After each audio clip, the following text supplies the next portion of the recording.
6h53, la question santé d'Europe 1. Thomas Soto. Non seulement c'est une maladie que l'on connaît peu, mais peut-être plus grave encore, une maladie dont celles qui en souffrent n'osent pas parler. Bonjour Dr Kirzek. Bonjour Thomas. Ce matin, vous avez décidé de mettre des mots sur ce tabou qu'est l'endométriose. C'est quoi l'endométriose ? L'endométriose, comme son nom l'indique, ça vient de l'endomètre. L'endomètre, vous savez, c'est le tissu, c'est la muqueuse qui tapisse l'utérus et qui est responsable des menstruations. Et cet endomètre, qui est normalement localisé au niveau gynécologique, peut être localisé à d'autres endroits, au niveau de l'intestin, au niveau des poumons même, et est responsable d'un certain nombre de douleurs. Et c'est ce qu'on appelle l'endométriose. C'est quoi ces douleurs ? Ce sont des maux de ventre ? Ce sont des maux de ventre. Alors si c'est localisé au niveau du ventre, ça va être des maux de ventre, mais ça peut être des troubles digestifs. 5 à 10% des femmes en âge d'avoir des enfants en souffrent. Et quand vous parliez de maladies méconnues ou de maladies tabous, c'est que le diagnostic est relativement tardif. Le diagnostic de découverte, c'est autour de 25 à 40 ans. Donc c'est après plusieurs années de douleurs et de souffrances qu'on arrive à ce diagnostic-là. Et pourquoi c'est tellement compliqué à diagnostiquer ?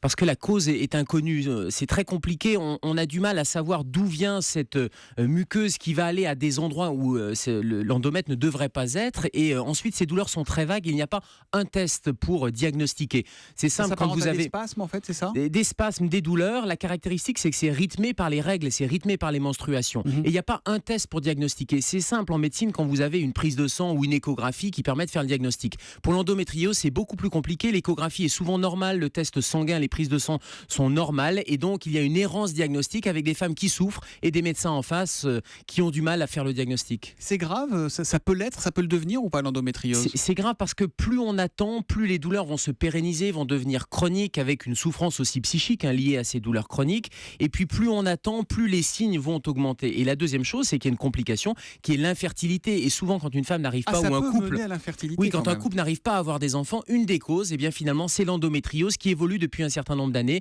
et qui va être pris en charge tardivement. Et comment vous soignez l'endométriose ? Est-ce que vous savez soigner l'endométriose ? C'est aussi la difficulté parce que comme on ne connaît pas le mécanisme exact et les voies de recherche sont sur des voies de recherche génétiques notamment, le traitement n'est que symptomatique et donc on traite les douleurs chroniques. Alors il y a un certain nombre de médicaments antidouleurs qui sont efficaces, notamment les anti-inflammatoires. Ça veut dire qu'on ne sait pas soigner le mal en fait ? On ne sait pas soigner l'endométriose, on ne sait pas soigner la cause parce qu'on ne connaît pas la cause de l'endométriose. Donc on peut soigner les symptômes simplement. Et puis il y a des traitements hormonaux, alors que ce soit visée contraceptive ou des traitements hormonaux sans visée contraceptive qui peuvent fonctionner. Et puis bien sûr en cas d'infertilité, l'aide médicale à la procréation qui va aider là aussi les femmes et les couples. Et puis ça peut aller jusqu'à la chirurgie et notamment pour faire le diagnostic. Le seul moyen de faire le diagnostic, c'est de faire une intervention chirurgicale, une cœlioscopie pour aller vérifier ces lésions d'endométriose. Vous le disiez, ça touche les femmes en âge de procréer. Ça commence jeune, dès les premières règles ?